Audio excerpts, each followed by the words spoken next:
Maswera sei muri yeZimbabwe tinokuchingamidza zvekare kune chimwe chirongwa pano pa Zim Facebook Secrets and Confessions. Tadzoka zvekare nemamwe messages ndauya nechiziviso kune avo vanga vakamirira kuti vange vachizoshandisawo application yedu. Iko zvino application yavako ku Play Store, saka kune avo vanenge vachida kushandisa application inoseva data munenge muchiverenga zvekare ma confessions avo andinenge ndichitumidzirwana naHaidhi. Ndinenge ndichingomaita copy and paste ikoko, uye zvekare vana Haidhi vamwe vanenge vaine nyaya dzavo vanokwanisa kungoita write my own confession. Hapadiwi phone number, hapadiwi chi, you just write as anonymous. Hakuna anombofa akazviziva kuti ndiwe unenge wanyora nyaya yako. Zvekare nemu comment section ndakaita kuti avo vanenge vachida vanokwanisa kungo commenta as anonymous pane dzimwe nyaya dzinenge dziri sensitive muchipa ma advices enyu. Saka ndichaisa link mu comment section, uye zvekare kune avo vanenge vachida kana uchishandisa Android, because pari zvino ndakangoita develop for Android, hatisati taita for iPhone.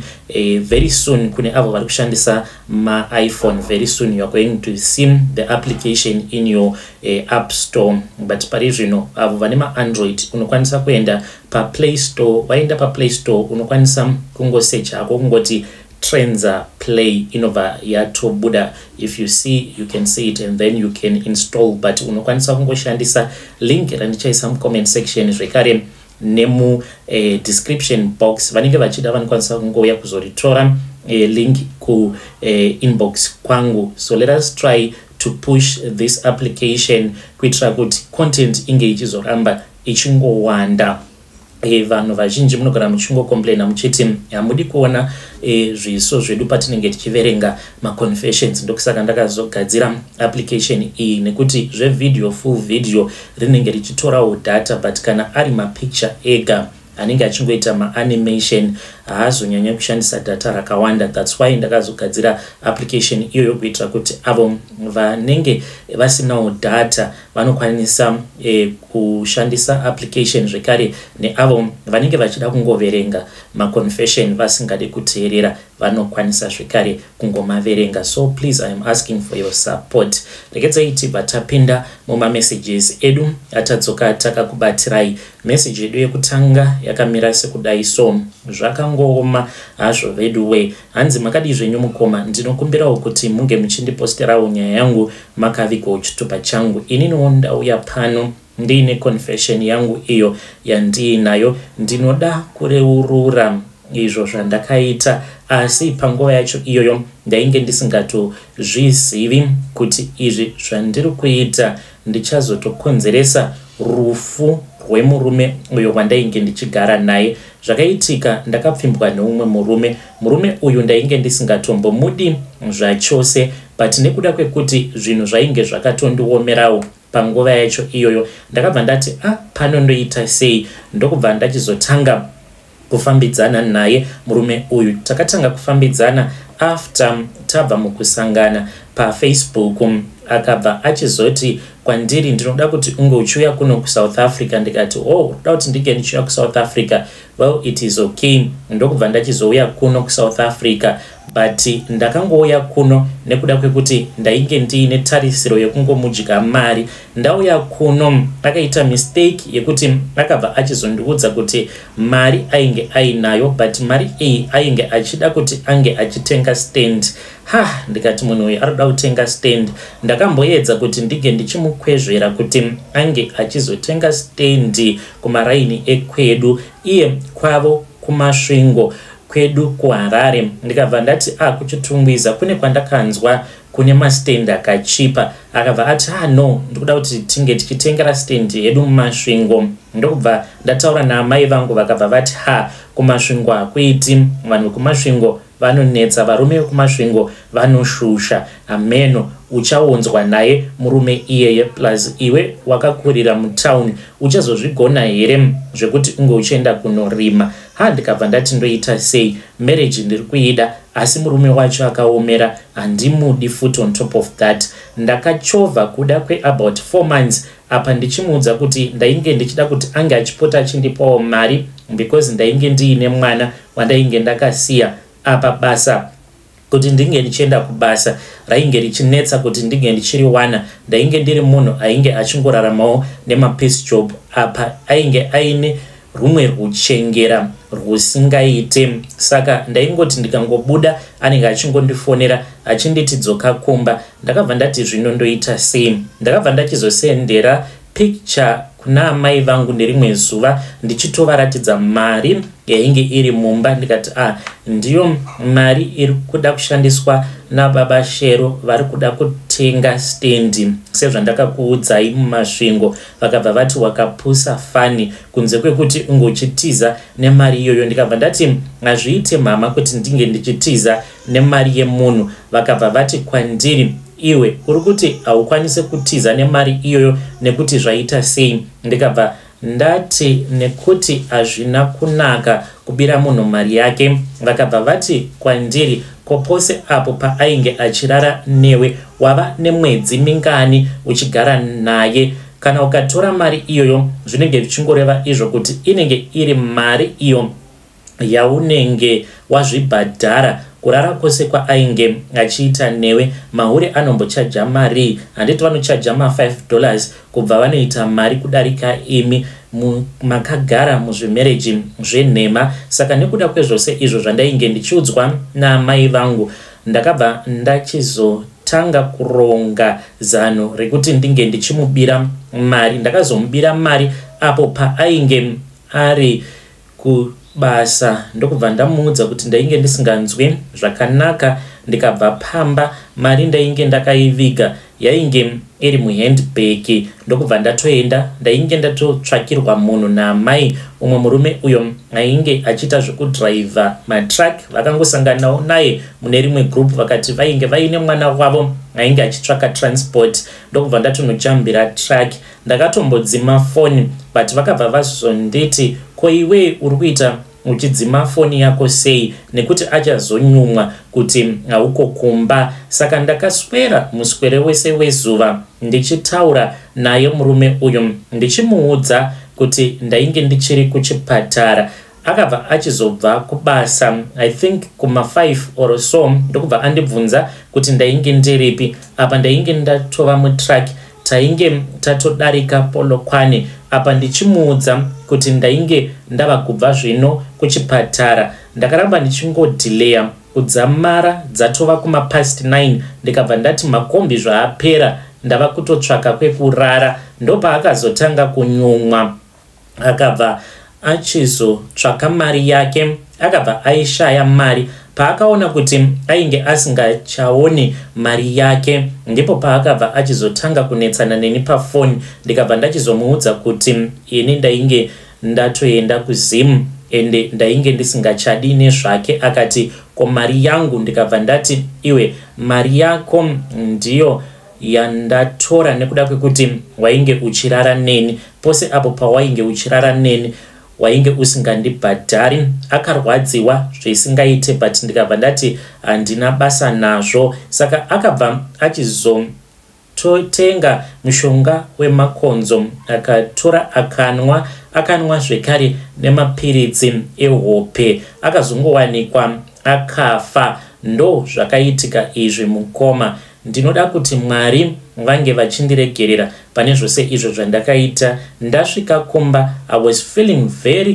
guilty about zvinhu zvandainge ndakaita but amai vangu vakandiratidza kuti ivo vane hutsinye vakatora mari iya vakatotanga kutoronga nayo amai vangu ndivo vakatotanga kutoronga nemari iyoyo vakabva vatovhura shop vakatotaura nevamwe vepa next door vakabva vachizopiwa mvumiro yekuti tinge tichizotanga tuckshop kukuudzai mukoma takazoita mari hanzvadzi yangu yakazotanga kuita zvechikorokoza ainge ava kuenda achinosponza makorokoza kumine but chinondinetsa mukomanashi ndechekuti hanzvadzi yangu iye akazoti aroora mwana wake akazobuda akaremara saka ndizivi kana zviine link nemurume uyu akakomita suicide nekuda kwekuti ndakamubira mari yake. Muri yeZimbabwe ndo message iyo yandakatumidzirwa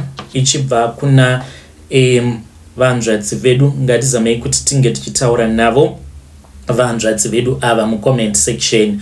Zvakangoma hazvo vedu we ya pakaipa ya zvinoreva izvo kuti matova nemweya wengozi vanzvadzi unotokutevererai, asi ngativabatsirewo mucomment section. Hanzi I feel so guilty but amai vavo vari kuti amai vavo vanoti hazvina kana basa ya mawani. Regedzai tibva taenda panyedu inotevera. Nyedu inotevera yakamira sekudai so. Hanzi makadi zvenyu mukoma, ndinokumbirawo kuti munge muchindiposterawo nyaya yangu makavikawo chitupa changu. Ininoonda uya pano ndiine confession yangu iyo yandiinayo. Ndinoda kureurura mukomana Ashi zvose izvo zvandakaita pandakazoromba nekuda kwegodo. Zvakaitika ndezvekudai so. Ndainge ndiine best friend yangu, saka best friend yangu iye ainge achishanda as a Bolt driver. Ndaigara ndichingomushora ndichiti basa rekudriver maBolt nemaUber rinoitwa nevarume vanenge vachinzwa nungo vasingadi kushanda. Saka akabva achizotanga kushandira motikari ainge achishandisa kainge kari kaPolo, kuzosvika achizopedza kukabhadhara ainge asina kumbondizivisa. Pose ipapo pandainge ndichimushora ainge asingatombondiudze kuti ndozva ainge achiita. Saka ndakabva ndachizozviziva through mukadzi wangu akangouya kumba one day akabva ati vatova nemotikari, ko sawira wenyu ainge asina kukuudzai here? Ndikati kwete, ainge asina kumbogara akandiudza, but zvakandibata mumwoyo mangu. Ndikabva ndati uyu munhu ane ushamwari hwenhema. Ndakabva ndachizoenda kuno umwe muchinda uyo watainge tichiwirirana naye ainge achiitawo futi zvemaUber. Akarwadziwa because akatomboenda akanotaura nemurungu wemuchinda uyu waakazogumisidzira aitira munamato wekumabvazuva kuti zvinhu zvake zvinge zvichipinda musango. Saka ndakaenda kwaari apa ndainge ndichitoziva kutoti ndiri kuda kutomubaya panorwadza, and ainge akatombondiudza kuti aifungidzira kuti friend yangu ndiye ainge akaita kuti asazoitirwa dhiri rerent to buy nemurungu wake because ainge akamuvenga. Saka ndakabva ndachizomuudza nyaya yose yekuti friend yangu ainge atova nemotikari, zvinhu zvake zvose ainge akazviita in secret. Saka akabva achizoti ainge achida kuti ndige ndichizodzoka kumba kwake uri usiku. Mudzimai wangu akatomboramba because akati unouya nemukadzi wako tobva tachizoita minamato tiri pamwe chete. Saka takabva tachizoenda kuya. Ndakatoita zvekutodhonza madam ndichiti hamungambosari, tikufanira kuti tinge tichienda kunoshandirwa. Ndokubva tachizoenda kwavari madzibaba, vakabva vati tava kutoenda panosangana nzira mbiri pamharadzano dzenzira. Ndokubva tachizoenda tainge tiine half dozen. Ndokubva tachizonoputsira mazai pamharadzano dzenzira. Tapedza kuita saizvozvo ndopatakabva tachizodzoka vakapedza kuita munamato. Hapana kana kumbopera mazuva motikari mukoma yakangobiwa kutotsakatika, haina kana kuzombogara yakawanikwa. But after motikari iyi yabva mukubiwa, madzibaba vakabva vatenga imwe Toyota yekuti kana tose takashamisika. Motikari iyoyo vakaitengeserwa nesick price noumwe murungu wavainge vakamboshandira ainge achiita zvekugadzira marodhi. Ndakazovabvunza vakabva vati vakaita munamato wekumabvazuva. Saka ukaitirwa munamato wekumabvazuva kana uine chipo chaunenge wapiwa naMwari, munamato iwoyo unokwanisa kutorerwa chipo, then chipo ichocho chinobva chapiwa umwe munhu, nekuti chipo kana chadzika, hanzi chadzika chichibva kudenga hazvichatoite kutoti chinge chichidzokera zvekare kuna Mwari chisina kugamuchirwa. Saka ndo minamato yavakaita. I did not benefit anything, but ndakangofara pandakanzwa zvichinzi motikari yake yainge yabiwa nematsotsi akarara. Ndikabva ndati murume unosvika pakurara zvekuti motikari inobiwa nembavha, iwe wakati rinye manhede mudenga kuchiridza ngonono usingachengetedzi mudziyo. Shuwa munhu akashandira mahara. Takaita mazuva kane nemudzimai wangu tichifara nekuda kwenyaya iyoyo, but ndinoti kana ndikafunga nezvazvo dzimwe nguva ndinozvibvunza kuti asi ndakambozviitirei, nekuti handina kana benefit yandakamboita.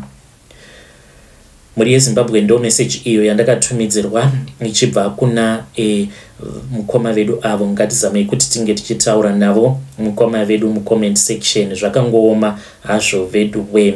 Regedzai tibva taenda panyedu inotevera. Nyedu inotevera yakamira sekudai so. Hanzi mukoma makadii zvenyu, ndinokumbirawo kuti muge muchindiposterawo nyaya yangu makavikawo chitupa changu panhau dzezvipoko dzamakataura. Ininiwo ndakagara pamba painge paine chipoko chainge chichipfuka, ndo pakaita messed up my whole entire life. Ndainge ndiri garden boy ndichishandira imwe kapo. Vanhu ava vainge vaine mari kuZimbabwe, vaingouya pano nepapo, asi pamba apa painge pasingagari magarden boy nekuda kwechipoko. Zuva randakatanga kuona chipoko ndakanzwa kuti kuseri kwainge kuine munhu ainge achiimba. Ndakabva ndachizoenda kuseri kuya apa ndainge ndichidiridzira hangu lawn ndiri kufront pandakanzwa mukadzi ainge achiimba. Pandakaendako ndakatoona kuti painge paine umwe mukadzi uyo ainge achitoyanika hembe pawaya. Ndikati ko ndimi aniko, because ndainge ndichigara ndega. Mukadzi wangu mazuva acho iwawo ainge amboenda kumusha. Ndokubva achizoti acheuka because ndakatofamba ndikasvika padhuze naye. Ndikabva ndati naimi ko ndimi aniko, munongopinda mudzimba dzevanhu mototanga kutoita yamunenge muchiita. Ndo paakabva achizocheuka. Paakacheuka mukoma ainge asina chiso. Handizivi kuti ndingazvirondedzera sei. Ainge aine chiso, but kufesi kwake uku kwainge kungori plain, kusina maziso, kusina mhino, kusina muromo. Zvinhu zvakandivhundutsa. Asi akataura neni akabva ati ndingatovhunza iwewe kuti ndiwe ani. Ndakangofenta. Ndakazotomuka zuva rainge ratovira. Apa ndakafenta kubva kuma past 2 because zvakaitika ndichangobva kulunch. Ndokubva ndazopepuka. Pandakapepuka ndikabva ndatoona kutoti kunze kwainge kwatosviba. Ndakavaudza vanhu ivavo vakangondiblutika nekuda kwekuti ndainge ndichida mari, zvinhu zvainge zvakaoma. Ndakaramba ndichingoshanda. Ndainge ndiri munhu ainge aine lucky, but nekuda kwekungoramba ndichiona zvipoko, because pamba ipapo ndaiona zvipoko. Kudzamara ndichizoudzwa neumwe mwana wepanext door wandainge ndichiwirirana naye, because taipota tichisvuta tose mbanje. Saka ndakati one day ndakagara naye pasi ndikabva ndati iwe, ndinomwe mukadzi wandiri kuona. Mukadzi uyu wandinoona anenge asina chiso, face yake inenge isina muromo, maziso nemhino, akaputika nekuseka. Ndokubva achizoti ndi Grace, not a real name. Painge paine umwe musikana ainge achishanda ipo pano pamba paunoshanda. Vakamuuraya vakamushandisa, ndokusaka achimuka chipoko. Unoti kugara kwavanoita kumhiri kwemakungwa. Ivo vaine mabusiness akawanda muno muZimbabwe kuda here inhau yekuti vanotya chipoko chaGrace. Vakazoti vadzoka ndikavabvunza, to my surprise vakabva vati chipoko chiripo, chipoko chaGrace. Saka uchiri kuda kushanda here kana kuti kwete? Ndakashandapo kwemakore anokwana kuita 3 chipoko ndichichiona, asi aitoya kwandiri achitondiudza kuti pese pauri kundiona, pese pandiri kusangana newe, ndiri kukupa munyama. Ndiri munhu wekuti ndine mimwe minyama isingaite. Ndinokwanisa kungosungirwa nyaya dzisiri dzangu. Handizivi kuti ndingasunungurwa sei. Muri yeZimbabwe ndo message iyo yandakatumidzirwa ichibva kuna mukoma vedu. Ngatizamei kuti tinge tichitaura navo mukoma vedu ava mucomment section. Yo, zvakangooma hazvo vedu we. ngatisanganei zvekare mune zvimwe zvirongwa zvinotevera.